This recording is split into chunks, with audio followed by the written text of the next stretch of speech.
Assalamualaikum warahmatullahi wabarakatuh. Selamat datang kembali di channel Jejak Profesor. Apa kabar rekan-rekan dosen? Semoga semuanya dalam keadaan sehat ya dan dimudahkan semua urusannya.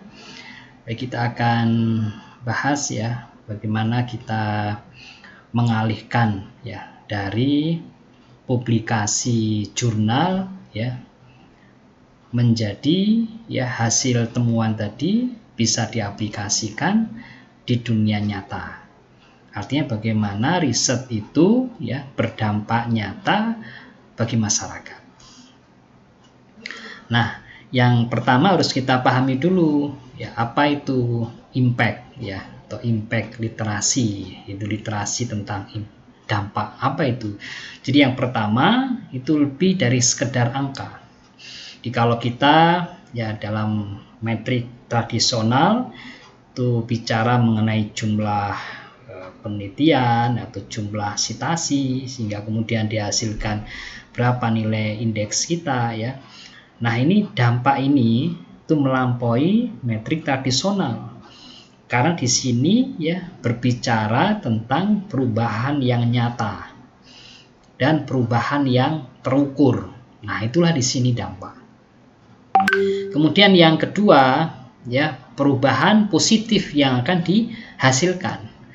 Maka dampak itu adalah hasil dari komunitas yang bekerja sama. Jadi kita bikin komunitas ya, ada tim ya yang memang tim itu sebaiknya interdisipliner dan nanti juga melibatkan praktisi atau pengguna dari perusahaan, dari komunitas masyarakat.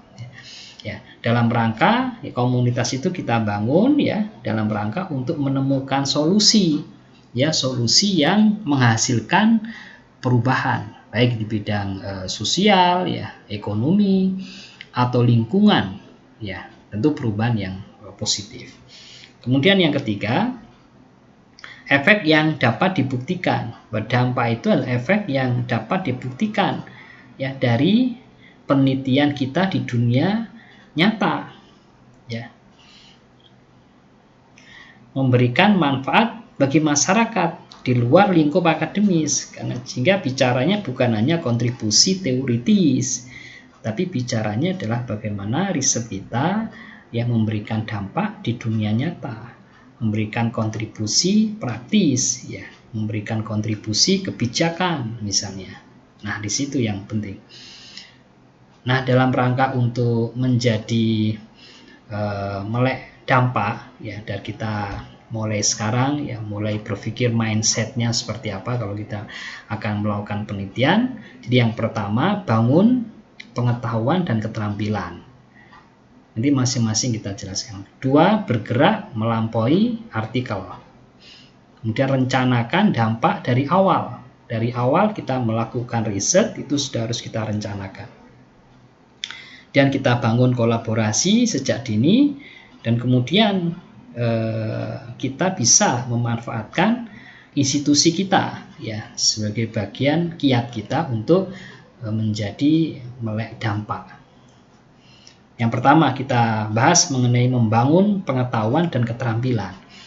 Maka fondasi dampak penelitian itu dimulai dengan pengembangan diri kita. Jadi kita harus banyak belajar, kita harus banyak membaca ya, bagaimana kita bisa membangun ya pengetahuan mengenai dampak, bagaimana kita bisa ya mengembangkan diri kita sehingga tidak hanya berorientasi pada publikasi ya tapi juga orientasinya kita beralih kepada bagaimana hasil studi kita berdampak kepada masyarakat dan investasikan waktu untuk memahami bagaimana dampak di dunia nyata dan bagaimana mengukurnya. Jadi kita harus belajar juga bagaimana cara mengukur dampak itu secara efektif. Jadi di sini ada pahami apa itu impact literasi, kemudian perkuat pemahaman tentang metodologi. Nah, nanti dalam metodologi mesti kita tuangkan dan juga bagaimana strateginya agar dampak itu bisa efektif. Ya. Nah, kemudian yang kedua, kiat yang kedua adalah bergerak melampaui artikel ilmiah. publikasi akademis sangat penting, tetapi untuk menjangkau audiens yang lebih luas, ya kita perlu mendiversifikasi ya metode komunikasi kita. Jadi tidak hanya selama ini ya kita bisa sharing atau kita bisa upload ya artikel kita ya di Google Scholar ya di ResearchGate. Maka sekarang kita menambah ya jangkauan audiens yang lebih luas ya kita masukkan ke blog. Kalau kita punya blog sendiri ya tulis ringkasan singkat dan menarik tentang temuan penelitian kita untuk audiens yang lebih umum ya. Kemudian juga bisa kita kirimkan ya ke majalah ya secara online ya. Misalnya sajikan temuan penelitian kita dalam publikasi yang relevan ya dengan praktisi industri atau yang terkait dengan kebijakan. Kemudian kalau kita punya podcast ya kita bisa ya membagikan wawasan kita melalui diskusi yang menarik dan juga wawancara yang mudah untuk diakses. Dan kiat yang ketiga, rencanakan dampak sejak awal. Jangan kita punya asumsi bahwa dampak itu terjadi secara kebetulan. Dampak itu merupakan side effect atau efek sampingan dari hasil penelitian kita, bukan. Tapi rencanakan dan artikulasikan potensi dampak penelitian kita. Jadi stepnya mulai dari awal proyek. Jadi mengidentifikasi misalnya stakeholdersnya siapa, jadi stakeholder utama dan juga pengguna akhir. Dan yang kedua ya menentukan ya bagaimana penelitian kita dapat mengatasi masalah di dunia nyata. Caranya gimana? Kita jelaskan. Kemudian fokus ya pada bagaimana membuat penelitian kita ya semakna mungkin ya bagi mereka yang akan menggunakannya atau mengambil manfaat darinya. Jadi kita buat kolaborasi itu ya dalam rangka nanti ya agar masing-masing memiliki pola pikir atau mindset yang sama lah yang atau beriringan ya. Jadi pemahaman masing-masing ya bisa saling dipertukarkan ya sehingga nanti hasil penelitian kita ya dengan bahasa yang mudah dipahami oleh pengguna atau yang mengambil manfaat dari hasil temuan kita. Nah, yang keempat tentu kolaborasi. Jadi identifikasi mitra. Jadi mitra baik itu individu, organisasi atau komunitas yang relevan dengan penelitian kita. Jadi penelitian kita topiknya apa ya, kemudian variabel yang akan kita teliti apa, dan mana yang bisa ya cocok dengan kondisi atau permasalahan yang ada di mitra atau nanti bisa diadopsi ya kepada mitra ya, dalam rangka untuk meningkatkan kinerja organisasinya, dalam rangka meningkatkan kinerja keuangan. Kemudian yang kedua, mulai percakapan. Terlibatlah dengan mitra ya, mitra potensial ya, sedini mungkin untuk membentuk arah penelitian. Jadi bisa dengan fokus group discussion FGD yang dilakukan tidak hanya sekali tapi beberapa kali dalam rangka untuk mengarahkan penelitian kita sehingga selaras nanti dengan persoalan atau permasalahan yang ada di mitra ya, sehingga nanti hasil temuan kita ya tidak ada kesenjangan ya tapi relevan ya dengan persoalan mitra. Dan jembatani kesenjangan. Ini yang seringkali terjadi ketika hasil penelitian kita ini tidak bisa diadopsi kepada mitra ya karena ada kesenjangan.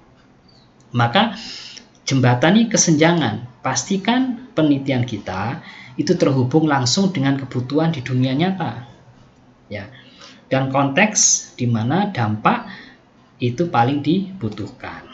Nah, dan yang kelima ya, karena kita sebagai dosen, sebagai peneliti adalah bagian ya sivitas akademika di kampus ya, kita punya institusi, kita punya ada di situ pusat penelitian dan pengabdian masyarakat, dan institusi itu punya resources yang memadai yang kita bisa ya manfaatkan resources tersebut. Jadi institusi memiliki sumber daya berharga yang bisa memudahkan jalur kita menuju impact tadi.